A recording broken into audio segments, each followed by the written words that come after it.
Coffee Pot Conversations. Bonjour et bienvenue to Coffee Pot Conversations, the podcast that gives you something a little bit different of Paris. My name is Paul, and I'm here to help you experience the city like a visitor, not a tourist. So, grab yourself a coffee, settle in, let's discover Paris together.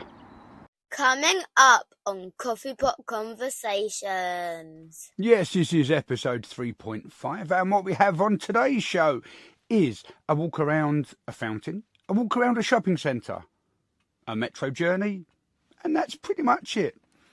So, that doesn't sound very exciting at all, does it? But you know what I'm like, so you're probably right. Anyway, what has been happening lately? Well, a politician did pass away, and that was Jean-Louis Debré. He died at the age of 80. He was a close friend of Jacques Chirac, and he was elected president of the National Assembly between 2002 and 2007. He lost his wife also in 2007 and had three children: Charles-Emmanuel Debré, who's a key account manager at Bouygues Telecom, journalist Guillaume Debré, and actress Marie-Victoire Debré. And his death marks the end of a key political figure on the French Republican right, whose commitment and loyalty to the institutions of the Fifth Republic will go down in history, according to Sauter à Paris. Now, again, talking of politics, but not directly politics, the Périphérique, the Périph', the ring road going all the way around the city. At the beginning of the month, Paris began limiting one lane of the ring road to car sharing. So it's a white diamond on a blue background, illuminated and controlled by the police. It's going to be lit up between 7 a.m. and 10:30 a.m. and then from 4 o'clock to 8 o'clock at night, Monday to Friday.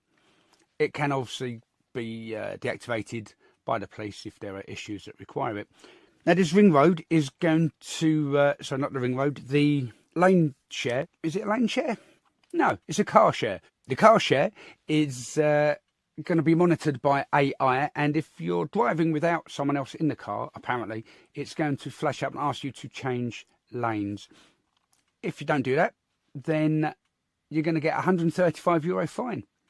But that's only from May the 1st, and the police are going to be responsible for analysing the pictures before ordering that penalty. They reckon there's around 1.5 million daily journeys, making it the most polluted area in the capital, and there's a 7-kilometre stretch in the south of Paris which is exempt from this measure at the moment, and that's because the city needs to invest another €7 million in equipment to get it all up and running. They say the ring road is the busiest urban motorway in Europe, and it is a real health scandal. I suppose the M25 in London could be deemed as rural as opposed to urban. That could be how Paris gets that claim. The car sharing lane was used during the 2024 Olympics. The socialist-led City Hall are happy with it, but obviously there's criticism coming in from the right. So that's politics for you. And what else do we have? Let's talk about something nice. So what should we talk about? Let's talk about Paris Fashion Week. Two things then. One is Kate Moss rocking up in Stella McCartney outfit, black faux leather bomber jacket, black tight jeans, skinny jeans, tight jeans, tight skinny jeans, skinny tight jeans. I don't know. And a pair of high-heeled wedged clogs, all Stella McCartney. And whilst I admire Kate Moss, she was very reminiscent of Sandy from Grease in the final scene, except black clogs, not red clogs. Also, at the inaugural Louvre dinner gala for Paris Fashion Week, Posh Spice, Victoria Beckham was there, along with her husband David, or Bex. Yeah, that was great. So they're supporting the dinner before Paris Fashion Week, which helps raise funds for the Louvre's €800 million renovations, I suppose we can call it, because that's what it is. However, one little whoopsie was the security guard stepped on Victoria Beckham's £990 dress. I can only imagine the explanations given at Marks and Spencer when she tries to return it as unworn. And talking of not unworn, but talking of regeneration, rejuvenation, whatever the R word that I used, the other place, yep, the Pompidou. It is going under renovation works, and they estimate it's going to be around 260 million euros. It's going to take about 5 years. They had a big party going on at the weekend, and it shut its doors, sort of. It's the main part of the Pompidou Centre is shut, and the temporary exhibitions are going to continue until September, and at that point, boom, no more public for 5 years during this colossal overhaul, which also includes removing asbestos. So I'm sure that should have been done long before now. Who knows? But that is about it for the news from me. So now, over to Rory. Coffee Pot Conversations. So here we are looking at the Stravinsky Fountain next to the Pompidou Centre in the vibrant Beaubourg neighbourhood. It's located at Place Igor Stravinsky, which is obviously named in honour of the famed Russian composer. It's an exuberant display of colour and motion. And since 1983, it's celebrated Stravinsky through 16 animated sculptures crafted by artists Jean Tinguely and Niki de Saint-Phal. So the 16 colourful mechanised sculptures each symbolise a composition by Stravinsky, such as the Firebird and the Rite of Spring. And through a masterful interplay of water, movement and colour, Tinguely's monochrome metal contraptions complement de Saint-Phal's vibrant, playful forms, creating an extraordinary visual and auditory experience. The fountain's continual water flow is entirely recycled, aligning with the artist's commitment to sustainable design. This is from the Parisian Guide. It's designed to invoke joy and curiosity, and the sculptures represent everything from the feminine to the whimsical. While de Saint-Phal's pieces are lively and painted in bold hues, Tinguely's darker creations take on an ethereal quality by night, as they seem to fade into shadow, allowing her colours to shine. The harmony of contrasts transforms the fountain into an ever-changing work of art, resonating with visitors and embodying the spirit of Beaubourg's avant-garde energy.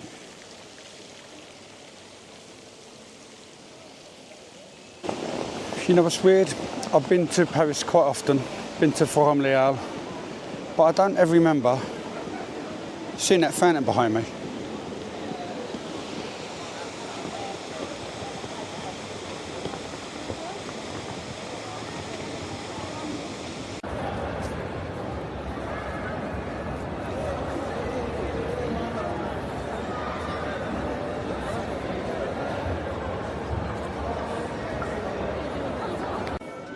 So for those of you that listened to episode 2.9, Coffee Shop but not in Paris, as well as 2.10, The Best Bits, for season 2, this place is the church that I spoke of.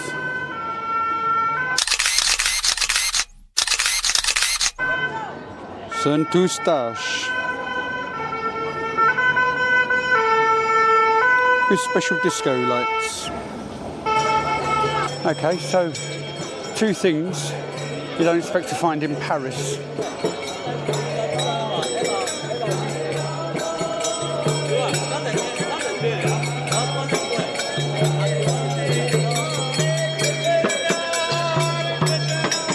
Very Krishnas.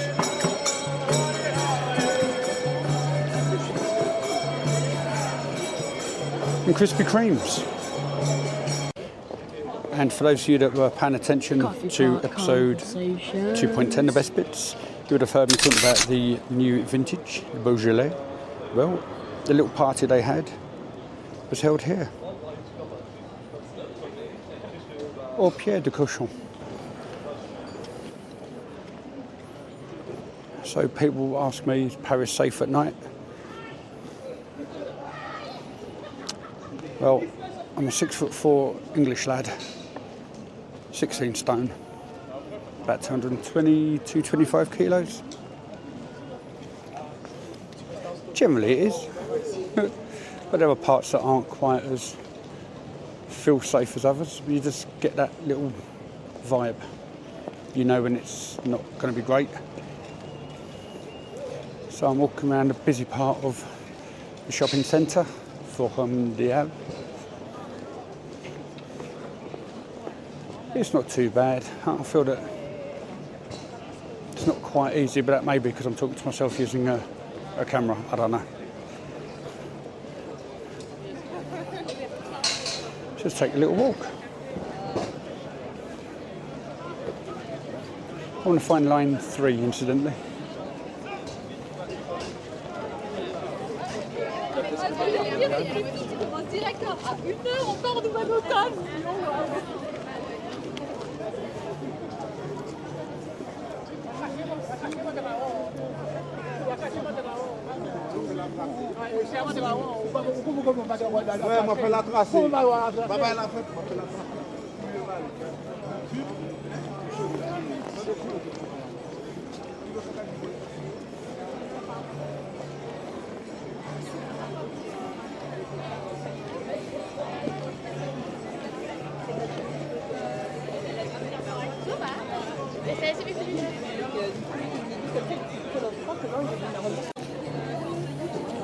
So one thing you learn in Paris, you see something, you think, oh, I'll buy that, buy it. Otherwise, you end up walking around for an hour and a half, waiting to decide whether you're going to buy it or not. So we're going to go buy it. And it is like a face priming paint something from Dior. Yeah, so there we go, Dior. Come with me as we go and buy some Dior.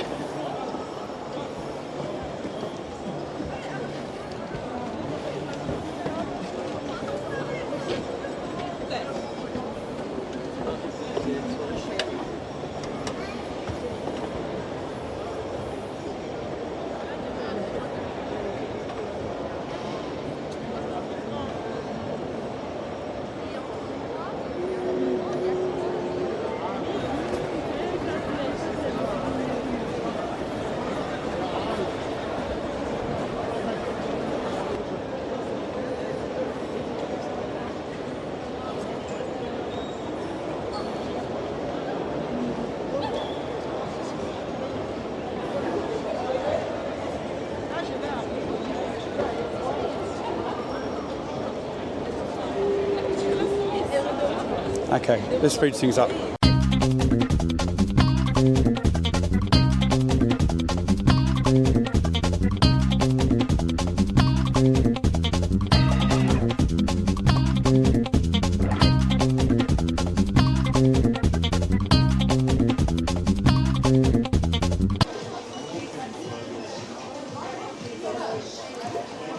Well, we had a discussion, wanted it darker shade. She looked at a photo of Nev and she says, yeah, darker's a better option. So there we go. I didn't record that conversation because that just would have been really awkward. So now just waiting to go into the queue. We'll see how that one goes.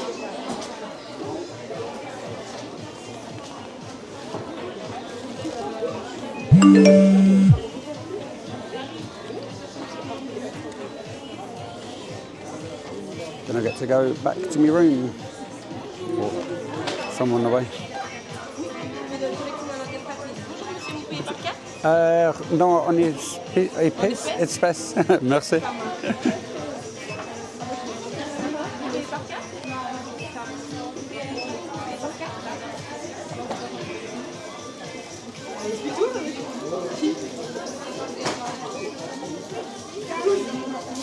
We've got a lot more card orientated, that's for sure. Ooh.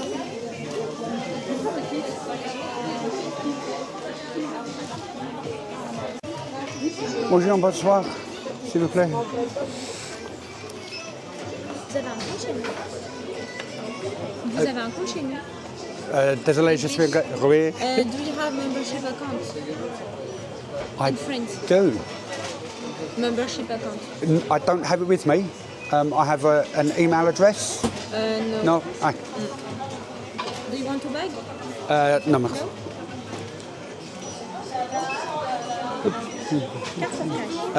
En espèces. En espèces? Ah, mais c'est bien. Oui. Pardon.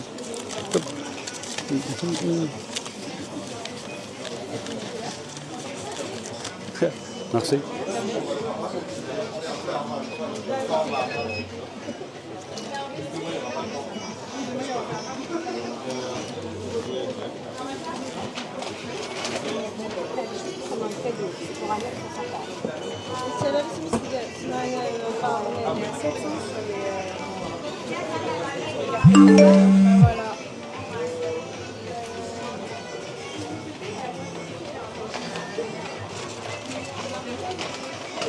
One euro et ticket. Merci beaucoup. Bonsoir. Merci. Merci. Oh, that's hard work, but we got there. I don't know where my membership card is, but I do have one. Okay, time to catch a train. Le métro. Ligne 4.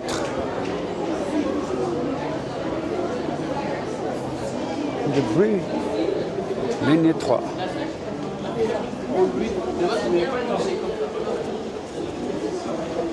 Let's do this.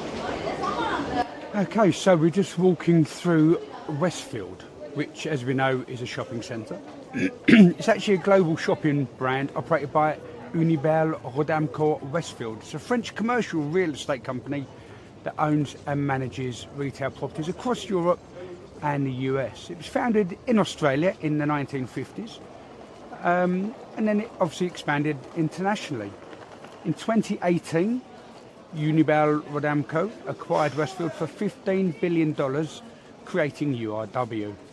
The Westfield name was adopted for major malls across Europe, including Westfield Forum des Halles in Paris. And there's two Westfields in London. One is Westfield Stratford, and the other one is what I call Posh Westfield, which is over White City in the west of London, around by Shepherd's Bush. Westfield operates several high-profile shopping centres in the Paris region, obviously des Halles, and Les Quatre Temps in La Défense, and Westfield Car Senart in Seine-Hermann, which I think I did mention either in the last episode or the one before that.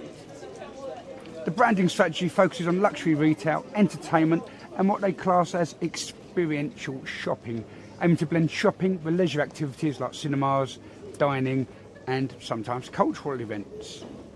So what do we know about Les Halles? Well, it started off as a vast food market known as the Belly of Paris.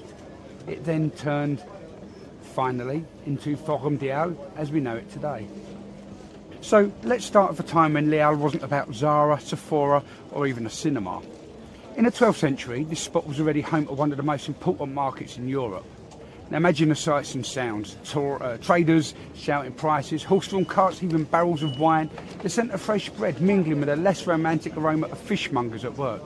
Remember, this is just around the corner from Rue Montguillard. So by the 19th century, Napoleon III and his trusted architect Victor Baltard gave Les Halles its most famous look, a grand network of cast iron and glass pavilions. Oh look, steps. They were an architectural marvel, and a place where the working class and the bourgeoisie mingled.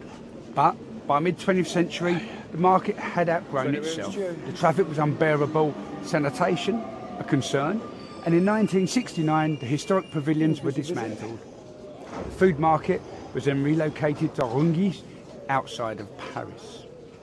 For years after the demolition, Les Halles was quite literally a hole in the ground. It was an urban void where the market stood. And it wasn't until 1979 that the underground shopping centre, known as Forum des Halles, emerged. Built beneath the surface, it was futuristic for its time. It was concrete and modernist and practical, but not everyone was a fan. There's a surprise. New architecture in Paris, not everyone likes it. They all had opinions, these Parisians, and many felt that it lacked the charm of the old market, and it became an unremarkable and somewhat soulless space. It also gained a reputation for crime and social unrest. It wasn't just a shopping centre, it was pretty much bad ideas. But then came the next big change, the Canapé des Halles. That completed in 2016. It was a sweeping golden glass structure, and they thought it was going to fix the past mistakes. Sweep it under the carpet or put a roof on top. It did bring in more natural light, and it opened up the space and symbolised renewal. Architecturally, it is a bold statement. It's a floating canopy over the forum, meant to soften the harsh underground feel. Some say it's a triumph of modern urban design, others say it still doesn't replace the soul of the old Les Halles. Let me know what you think. Do you like the look and feel of the shopping centre? Personally, I don't. It looks nice, but the layout all over the place. It's a whole mishmash, as you can tend to see through some of my videos. But that's really not a reflection. You go in one side, you come up the other, you try and get into Monoprix. It's honestly, for me, it's a whole mishmash. Westfield at Stratford, so much easier. It's 3 levels, boom, straight lines. Blue Water, over in Kent, a big triangle. Keep it simple. They've tried to keep it almost similar to the old, but not the oldest, part of Les Halles, where you had the different sections, the different pavilions. So in 2019, Forum des Halles was finally rebranded under the global Westfield banner. As I said before, it aims for experiential shopping. So it's not just about buying things, but it's about lifestyle, it's about entertainment, it's about leisure, it's about sociality. It's a model that works in London, Los Angeles, even Sydney. There's in fact a Westfield down in Guildford, a very small one. Does it work in a city like Paris, which prides itself on unique independent commerce? I don't think it does. I don't think it does. However, then we take this one here. What? I've been to a few shopping centres around Paris. Yeah, they have their place, but they can't replace.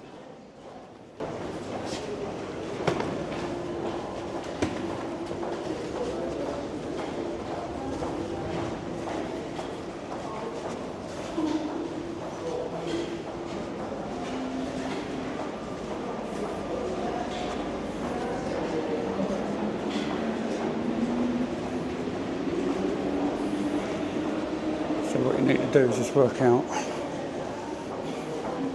the final destination that you're after and take it from there. If you don't know, then what you need to do is just need to be looking for any signs. Notice that you want to get off. In this instance, it's Père Lachaise, and then how you can find it. Right, there is a map. And beneath the forum lies one of the busiest underground transport systems in Europe, Châtelet-Les Halles. It's a world of its own, it really is. It's where commuters rush through the tunnels, street musicians set up, and thousands of lives intersect on a daily basis. It connects area A, B and D with multiple metro lines. In many ways, it's the unseen engine of the area. Without this, would the Westfield survive? Difficult to know. But it does link suburban Paris with the city centre. So it's not just a shopping centre above the train station, it is a vital artery of Parisian life. It gets people in. And these do start to look the same wherever you're going. Which makes it awkward.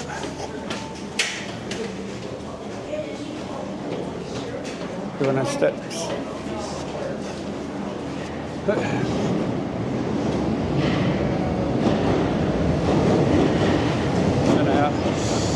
Oh, I ain't getting on that one.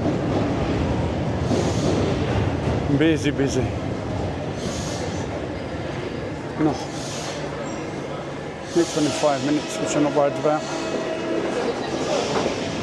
Maybe putting a shopping centre there is a good idea, along with the food courts and the cinema, also a swimming pool. So, what do you think?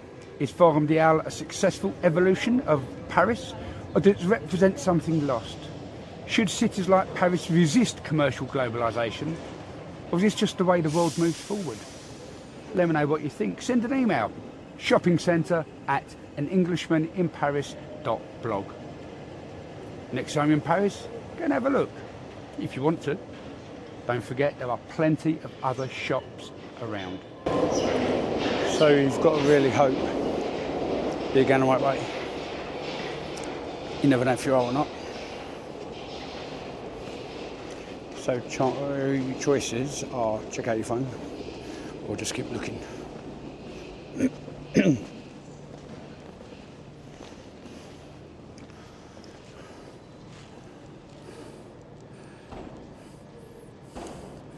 So you have the option of checking a map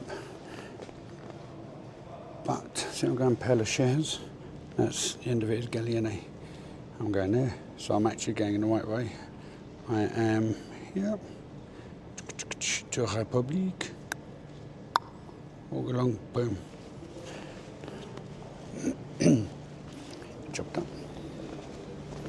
Now just wait 3 minutes for the next train.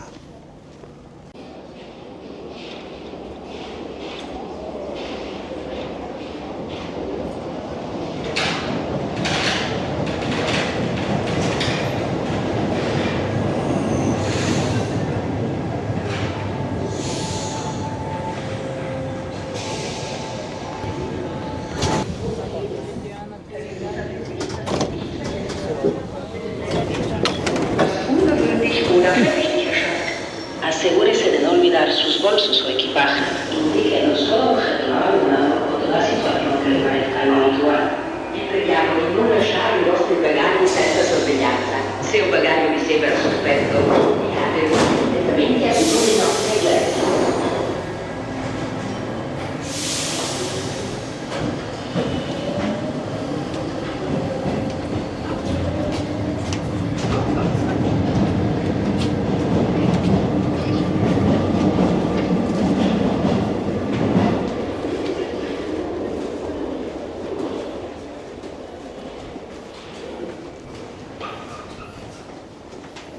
Oh look, more stairs.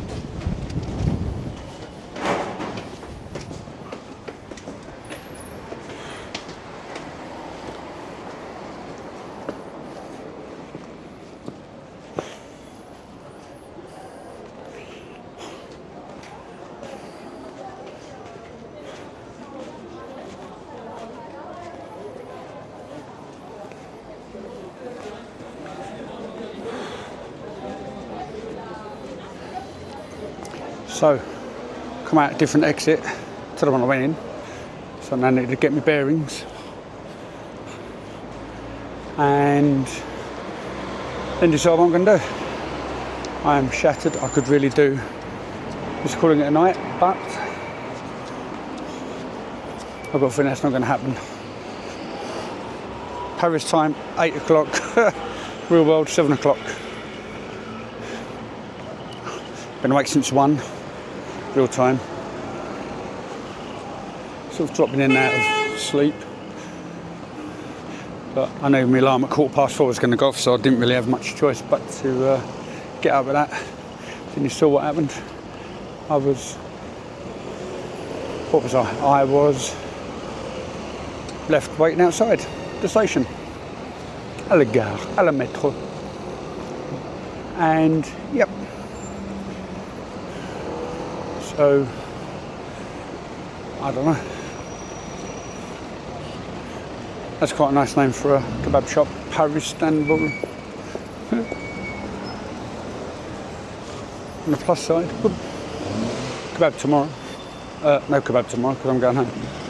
So no dinner. Well, I'm having dinner with Nev in St Pancras. So this whole grab material for the blog, the podcast, nope, didn't happen. So much so that it's just going to have to be loads of vlogs and intersperses. Hopefully I can get 15 minutes per episode, so that's 150 minutes, about 3 hours worth of gear. All nice or splice. And then it's about the next season. Yeah. I think it'll just be either doing what I've originally done or doing what I'm doing. So the option is get the confidence to go and sit somewhere, record, have a close mic, record whilst in the coffee shop so you can see my face, and I'll make the notes. Now whether that's going to be in Paris or à Londres, I don't know, difficult to know. Walking down the street I can do that, that's not a problem, but it's the sitting in the restaurants, in the cafes, just getting that confidence to be by myself and talk. Essentially waffle, because I wouldn't have any notes with me. Can I do that? I suspect I could. Eventually. The thing is, one was a restaurant. The second one, Up at Tranquille, was a restaurant. Jardin de Roi, sorry, was a restaurant. That got awkward because it's a restaurant I'm meant to be eating. So I'm eating and very, very little talk's coming out. Just thinking about I could mask the eat, or like pop it in a corner and then splice the talk. Anyway, so that's one option. And the other alternative is, or not alternative, but the other thing that took place was in Louisette, the little brasserie place, bistro. Well, I'm not actually sure what it was, but I had the French toast maybe, and café crema, and then that was really, really quiet. In the end, she actually came up to me, which in theory I should have bits of that on the microphone, my hidden lavalier, but I don't know how much that's going to pick up. Probably nothing, but you never know. So yeah, I just got to work through that confidence barrier. We'll get there. Coffee Pot Conversations. Now that was episode 3.5, a November overnight stay in Paris. That was going to be an extra 15 minutes long, but I cut that, which will now be showing in the next episode, episode 3.6. This is where I would normally do the shout-outs and the birthday messages, and because, as we know, I'm not very good at this sort of stuff just yet, I've missed my other son's birthday. So, Rory, happy birthday for the other day. Sorry it wasn't in the previous episode, but you've had your birthday, and I hope you enjoyed it. Just a quick little shout out to Nev's niece, Asia. Hello there. Sorry for the way I was dressed. I'm just wearing my lazy podcasting clothes with my baseball cap and the microphones attached because it's a lot easier this way. And Nev, I'm sorry for making Asia look absolutely petrified whilst talking to you. This episode was a bit rushed because I had I ran out of time. I'd been to Paris twice since last episode, getting more material, getting some B-roll, and also had a family grievance. So I was pushing a little bit. One reason why, obviously, this episode was cut short. But also, I tried something a little bit different, but the same. So that part where we were going on the walking through Lille and onto the metro back to Père Lachaise. Let me know what you think about it. Email feedback at... Oh, I don't know what that was. It just dropped.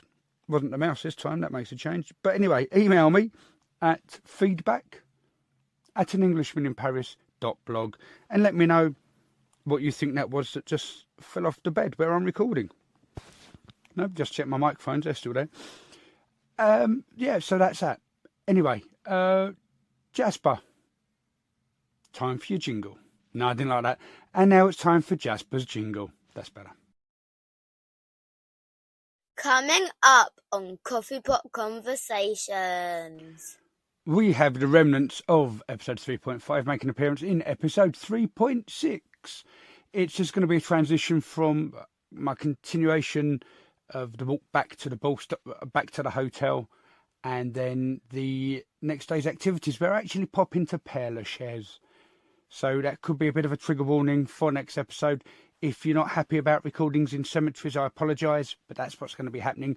I may, if I remember, put up a little trigger warning, verbal as well as visual, just for those watching as well as listening, or for those listening as well as watching. Anyway, what else have we got? We've got the rest of season 3, which is the overnight November stay in Paris. I've then got, as I said earlier, I did 2-night stay in Paris, and that's when I was based in the 16th arrondissement. Now, I don't have a plan yet still as to how this is all going to work into which season. I may just try and cram this into season 3 down into 10 episodes.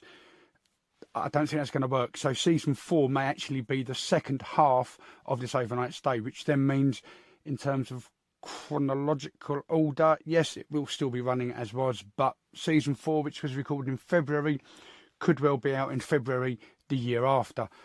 Yeah, I don't know. But I also did a day trip for B-roll, so I need to try and analyse that B-roll, try and get that ready for the February season, because I doubt it's going to be ready for season 3. Maybe ready for season 4. I doubt that as well. But also includes new intros, which I will probably have to re-record again anyway, because I didn't like the way that they all worked. So this is me, if you're watching the video on YouTube, just walking up Champs-Élysées. Yeah, so I've made it to Champs-Élysées on my fasty speedy walk, which means I'm going to have to start to possibly reuse some of this extra material that I recorded whilst walking. So anyway, don't worry, there's a lot of so's, a lot of anyways, a lot of howevers. That's it, I've had enough. I'm going to go to bed now. I hope you have enjoyed this episode, but that's the spiel that's going to continue after this. Thanks for tuning into Coffee Pot Conversations today. I'd love to hear your thoughts on the episode. Also, if you have a story from a past trip, a question about your next one, or something you'd just love to share, send an email to podcast@englishmaninparis.blog or message me on Instagram @EnglishmanInParisBlog, where you can follow me. Until next time, keep the coffee hot, the pot warm, and the conversation cool.